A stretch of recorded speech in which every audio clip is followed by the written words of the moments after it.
Welcome, RN to BSN students. This is Dr. Becky Turpin, and I am the Director of Compliance and Student Support for all of our nursing programs at Appalachian State Department of Nursing. We welcome you in beginning your journey as a student to obtain your BSN with us.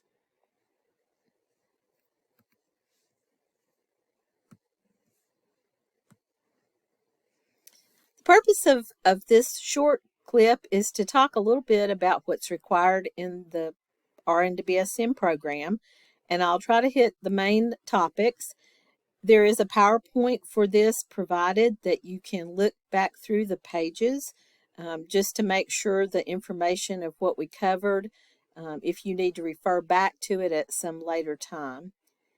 Number one, you will be required in this program to purchase an American Data Bank Complio account.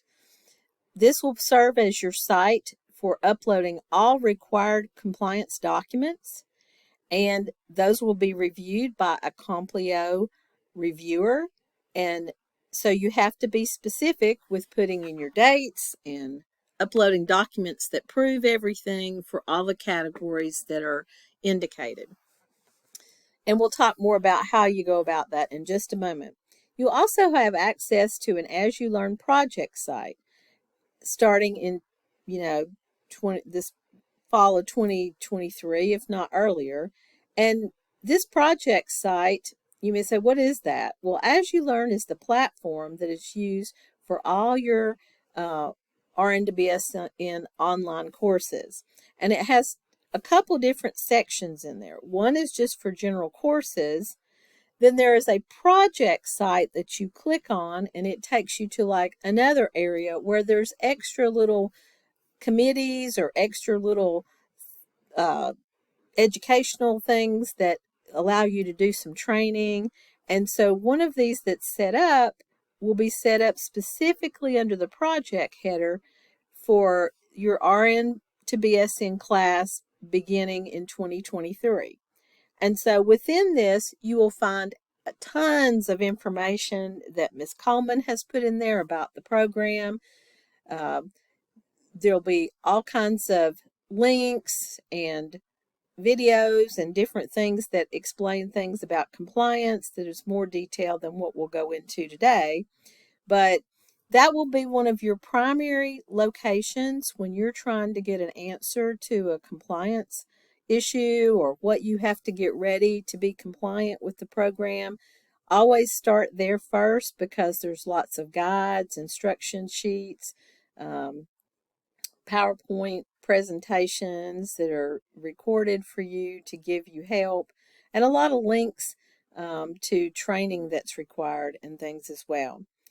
So I'm going to go over different compliance requirements, including mandatory education, what kinds of immunization records that you have to have, how your background and your urine drug screen are done, and then completion of what all is required in terms of just the nursing department type forms. Just important to note, there is a deadline for meeting your compliance. You've been conditionally, admitted to the RN to BSN program. For you to be able to continue with the program, you must meet all the compliance requirements and everything must be approved in your Complio account by November the 1st of 2023. So just mark your calendar for that and be aware. And you may ask, well, what if for some reason I can't meet that deadline? What will happen is you will be put on program probation. And when it comes to registration for spring semester courses for spring of 2024, you'll be blocked from registering. So you really will not be able to do any further coursework if you cannot meet your requirements. So that's why we want to make sure that you're aware of that. The other thing is, obviously we want you to continue with the program. So if for some reason that's something out of your control, you're not able to meet this, you'll be working directly with me and with Ms. Coleman to kind of rectify whatever is missing. And, and as whenever your account does become compliant again, then you are allowed to register and the registration hold is lifted. So you may say, well, I want to get on top of this. How do I start on this right now? Well, this short review is not meant to read it all to you, but to just let you know there's several things that you can do in advance to get ahead and start getting these things pulled together and ready, so that when you're getting your account, you can go ahead and start putting things in the system. First and foremost, there is a compliance checklist that is in the site, and I would advise every single one of you to go in there and download and print that document, because that really will help you use as a checklist to make sure, have I got this, have I got that, does what I have in terms of immunization records or really meet this, or am I going to have an extra booster, or what am I going to need? That will really help you get started and stay on top of things. And as you get things completed or as you get things uploaded, then you can make sure you're checking things off so that you really have a good system for staying on track with this. You'll need to validate and pull a verification of your RN licensure from the North Carolina Board of Nursing website. Please note that some newer students will put in their initial their initial licensure document that comes from the Board of Nursing, and that will not be accepted because the verification that is required for compliance must show the expiration date of your license, and it can't be back in time. It has to be a printed verification that is current. So that's why that rule is there. Also, our program requires American Heart Association basic life support. Some places you may work may not require BLS, or they may require a different kind of BLS type system. Some employers have begun to use American Red Cross BLS, and so that is not generally accepted.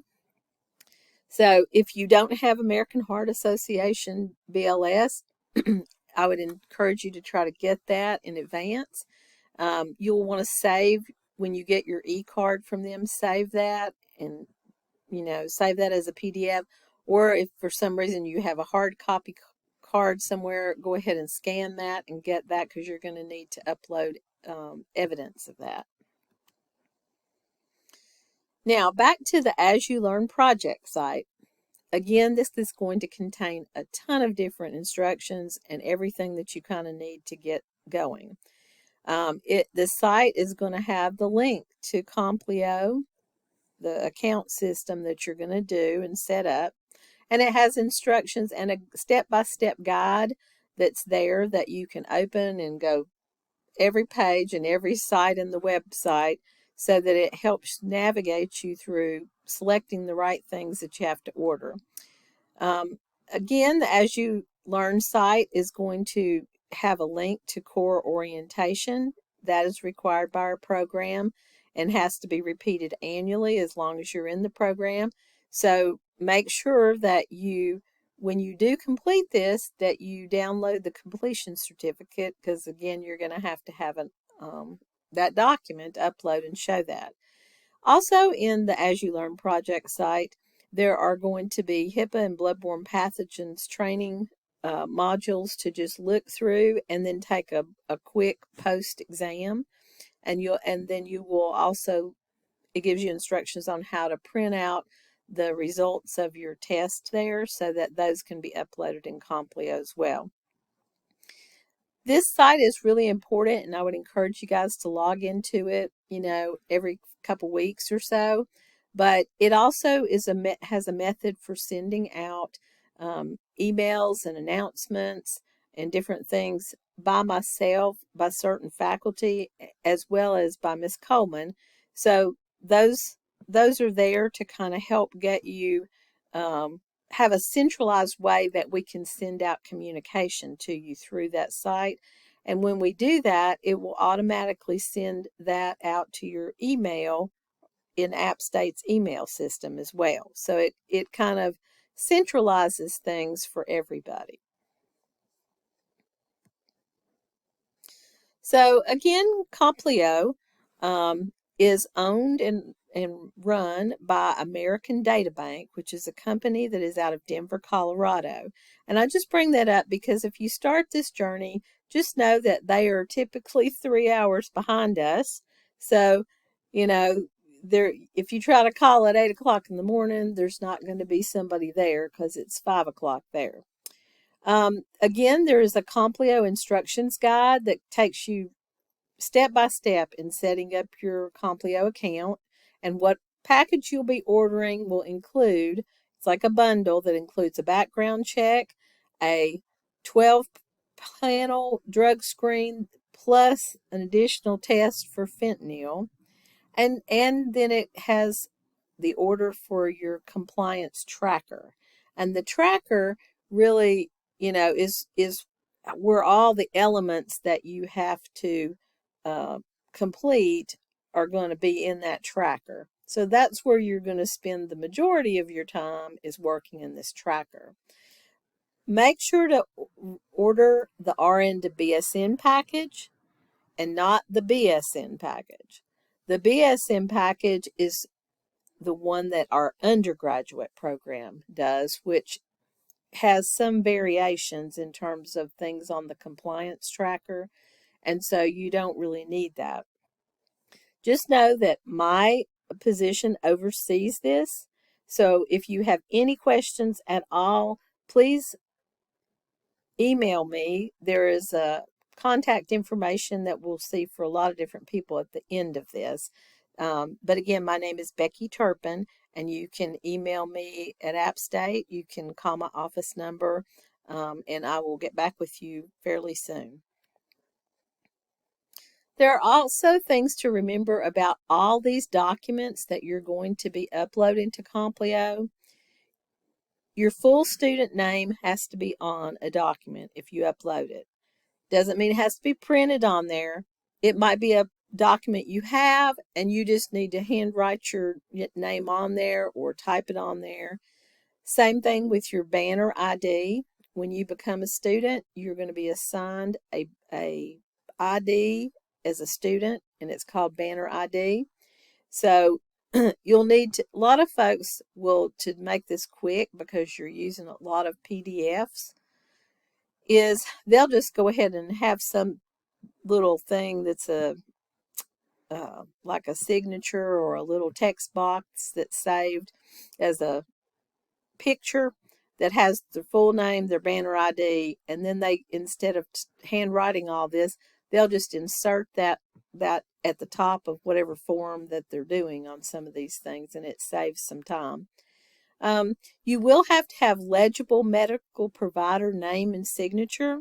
So if you do get something signed by your physician or your nurse practitioner, make sure that it is legible. If you know their name and they didn't write it out and you've already gotten home, then you need to write out what the name of that signature of that person who signed that is. Also, please note that there are some things that you're going to have to complete that must be on Department of Nursing forms and not necessarily a form that your doctor would do. Examples of this is there's a physical exam that is required, and they obviously have a record where you have a physical exam maybe in the past. That's not acceptable. You need to have one before beginning the program, and it has to be on the form with the elements of a physical exam that the nursing program requires. Safety and technical standards form is also a departmental form. Also, for your TB testing, for initial and annual, and your influenza vaccines, those all need to be on our forms because there are certain things from that we have to know are part of what you received. And so they have categories in there that have to be filled in. And most of the time when you go get TB testing or you're getting a flu vaccine at the drugstore, as long as you bring the form with you, they typically will fill out that, because they know a lot of medical people have got to have some of those details, not just a printout that comes out of their computer.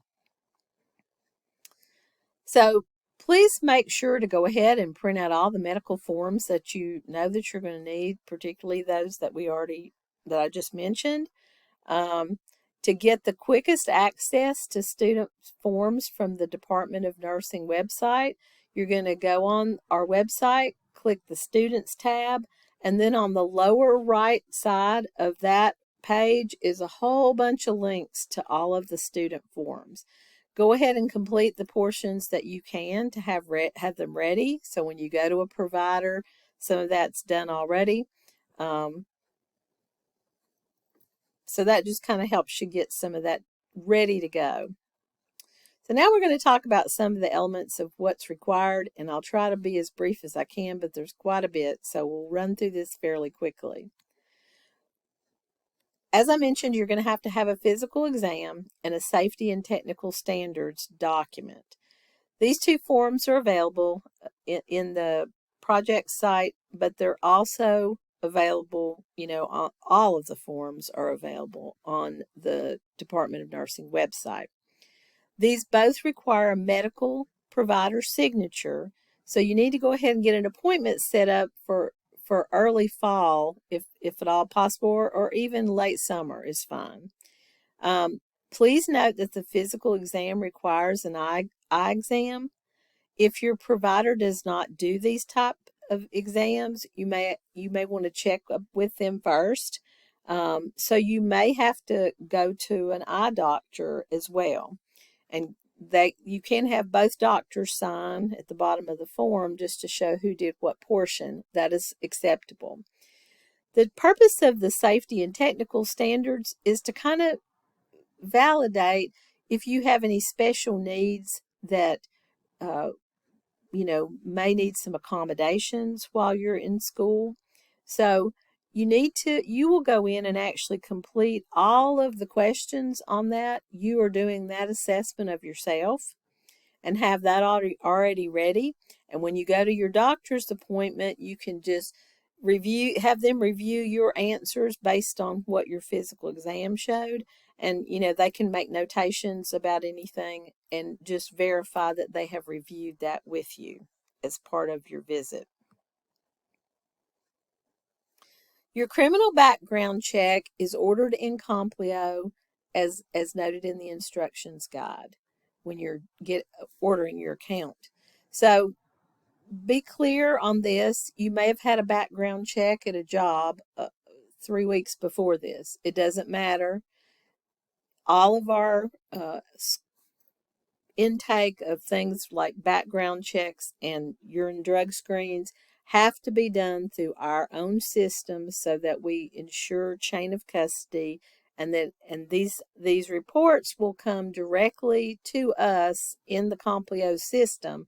They won't come to you to have to then deliver or bring to us. And that's how most all schools operate, just to keep all the records very clean and pristine, and we know that they're all legitimate.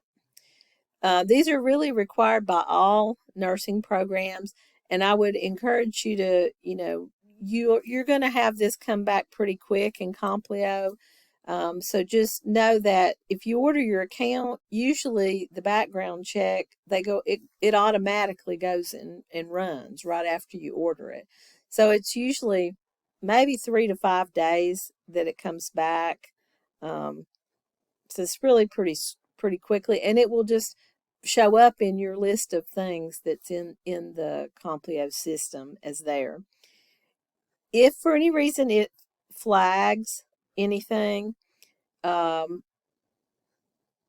either I or our program director will be in touch with you to discuss any of the findings there. And it is important to note, too, that all throughout our program, should you have any criminal offenses after this background check is completed, you have by policy are required to report those to me to review those within 48 hours of you being aware of the criminal charges. Occasionally, we may have, if you're in an agency that in your last semester somewhere, it's pretty uncommon, but I have had it happen a time or two where an additional background check is wanted right before you're going to do something in an agency for a course. If that should occur, there is a way in Complio that you can just order just a new background check for a lot less money. So just be aware should that happen. I'll be in touch with you. Now, you will see in the ordering process there's a 10 panel drug screen, but in the last 6 months we have added it where it's a plus fentanyl. So instead of calling it a 13 panel drug screen, it's in the record like that. So know that you're ordering the right thing. If it says 12 panel plus fentanyl, you're good to go. Complio contracts with LabCorp or Quest Labs. So when you're entering your order, you can input your zip code or a zip code close to you, and it'll help you select the lab that's closest to you for your appointment to get this done. Please note that the urine drug screen is time limited. I think it has to be done something like within 30 days of when it's ordered. So if you go beyond that, Complio is not going to refund your money for that, and you will have to order a separate one extra. So just, if you order it, make sure you're going to be able to go in that 30-day window.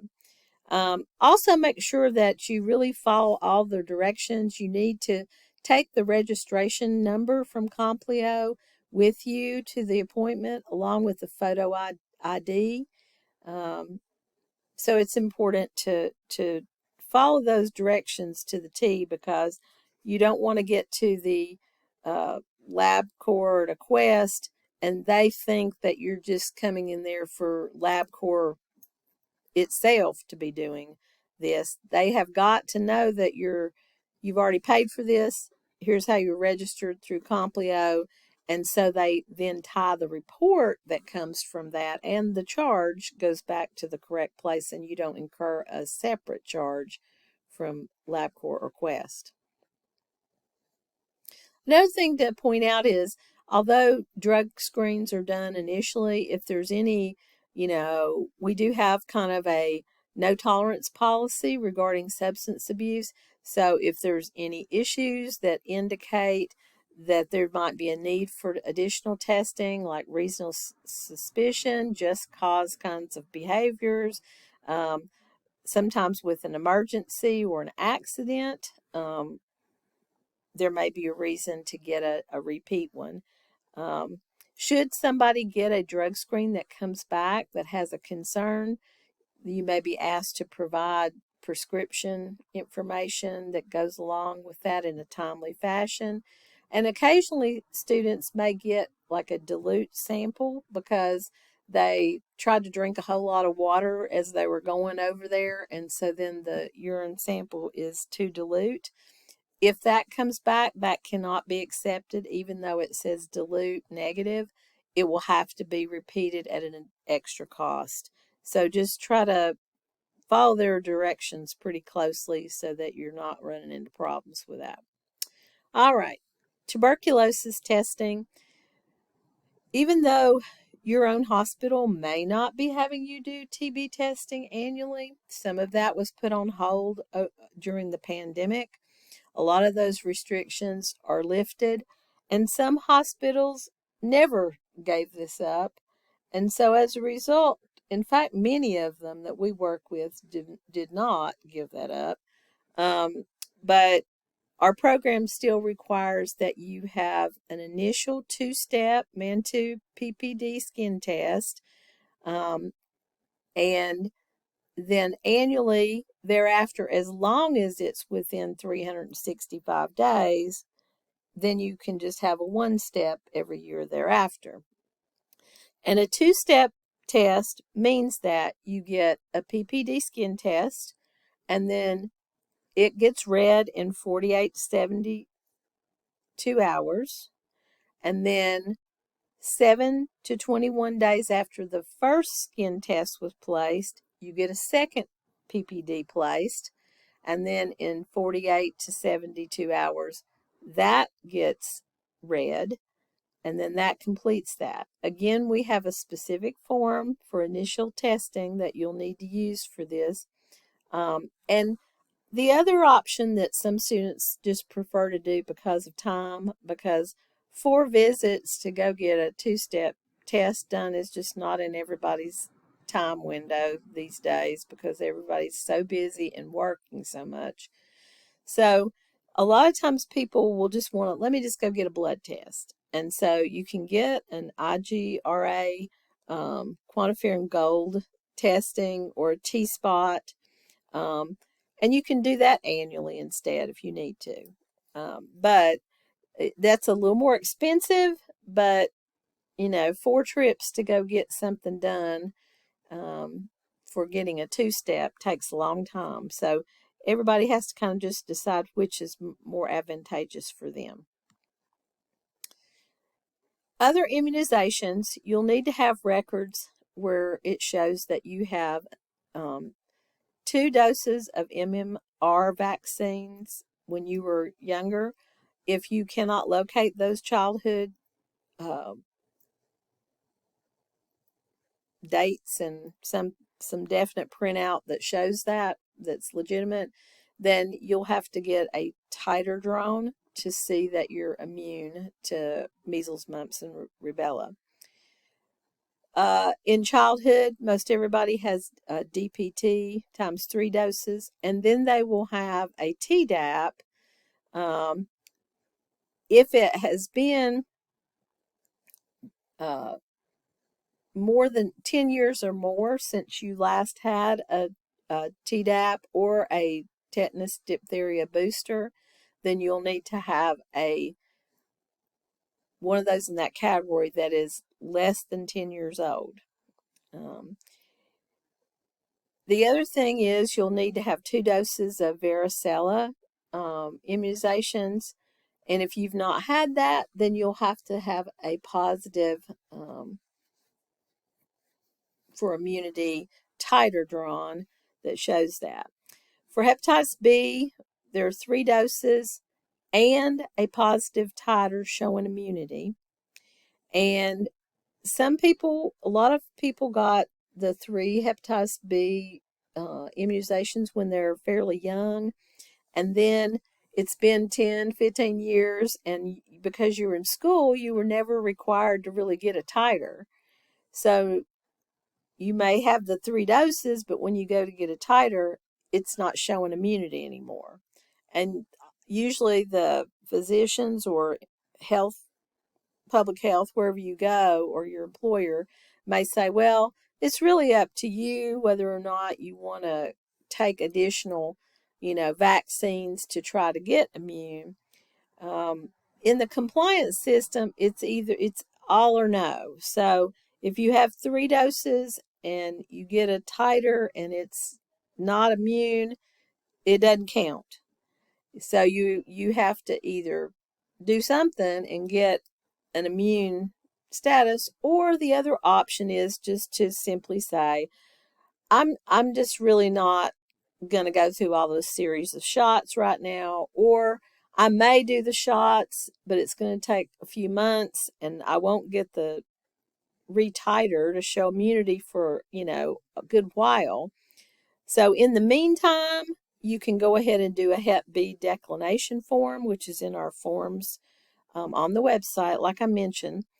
And that will cover you either way. If you decide you want to pursue additional vaccines and try to get immune and then check your titer to see, or if you just simply at this point don't want to really pursue that, that's fine. Influenza vaccine is important to note because, again, it does require our form to get very specific information about that vaccine that you're taking. And it has to be completed between October 1 and October 25. So, Employers may encourage people to get it earlier in September when it comes out. Just try your very best to get it between October 1 and October 25th, because that's just kind of the window that we have in terms of some of our agencies really want it that precise. If you have something outside of that, but you did have it maybe a day or two before October 1, you'll need to do that, input that as an exception in Complio, and then I will see that to review that. Please note that all immunizations must stay current while enrolled in the program. So say, you get everything's good right now, but you have a booster that comes due in 6 months. If you're still in the program, you have to get that redone.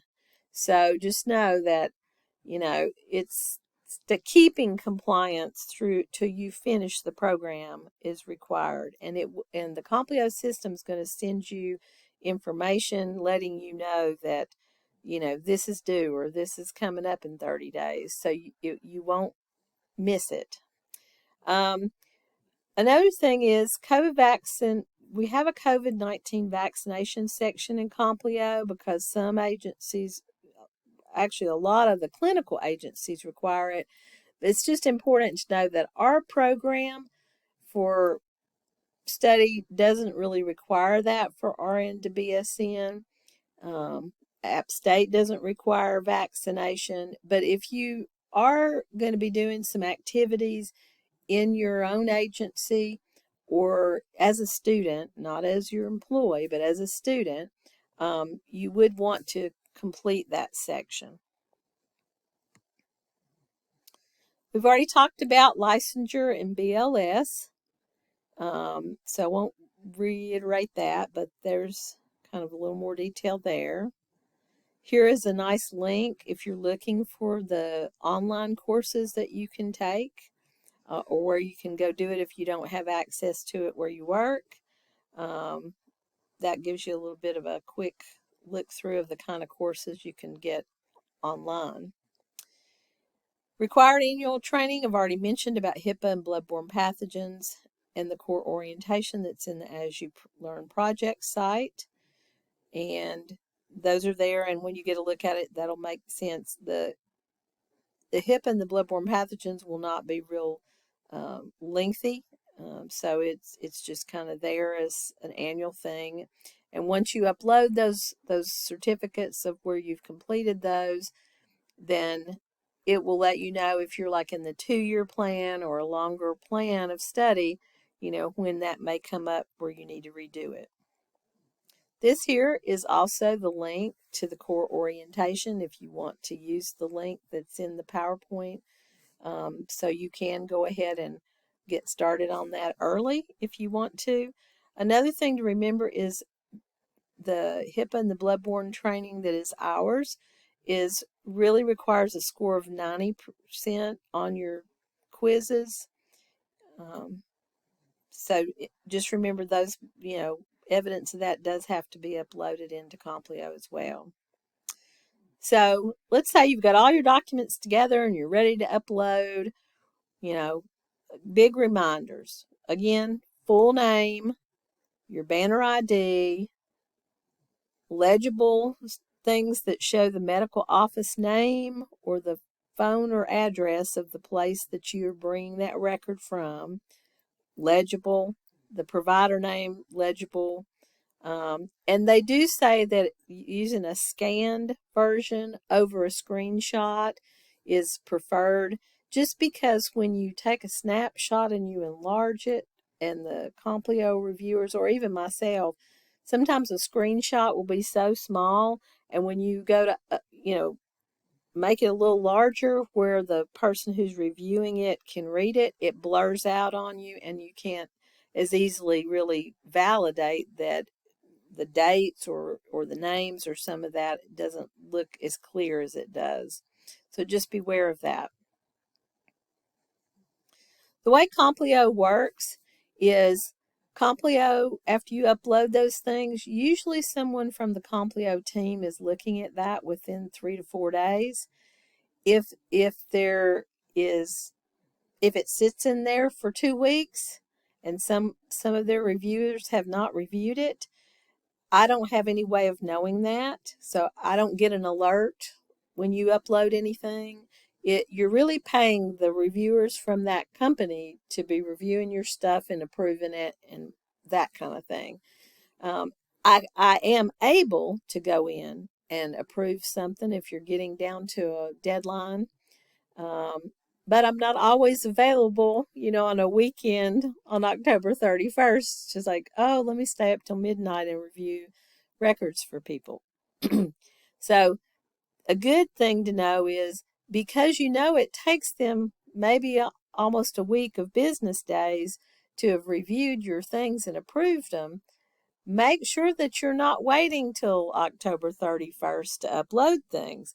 That you need to have things in there that's ready to go and uploaded probably by mid-October at the latest, because you're going to want everything to be reviewed and approved by the deadline. If for some reason, again, if something's sitting in there for over a week and no one's done anything with it, if you will send me a quick email, I will be happy to go in there and check it. And if I can review it and approve it, I'll get it out of the way for you. It's just that it alerts me when things are getting close to needing to be renewed, but there's not an alert that lets me know to go in and check for things in terms of, something that's pending review.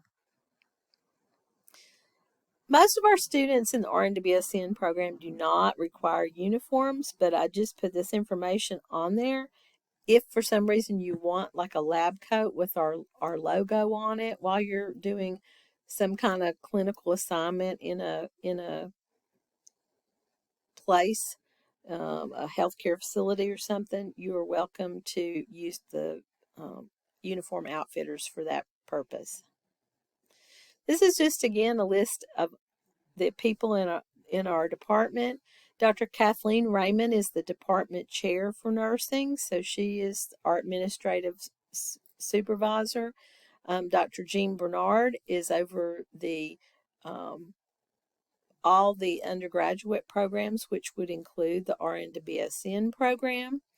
Miss Mary Coleman, she coordinates the RN to BSN program under Dr. Bernard's direction. If you decide to come back and go perhaps to our master's program, Dr. Tammy Haley is the graduate program director. And then you can just see a few names of some of the faculty that are part of our program. You'll see, and many of our faculty and clinical instructors teach across different programs. So you may have quite a few of these folks' names being the ones who are teaching in the RN to BSN program. So just to be aware of who everybody is. Thank you again for your participation. If you have any other questions, feel free to reach out to me at any time.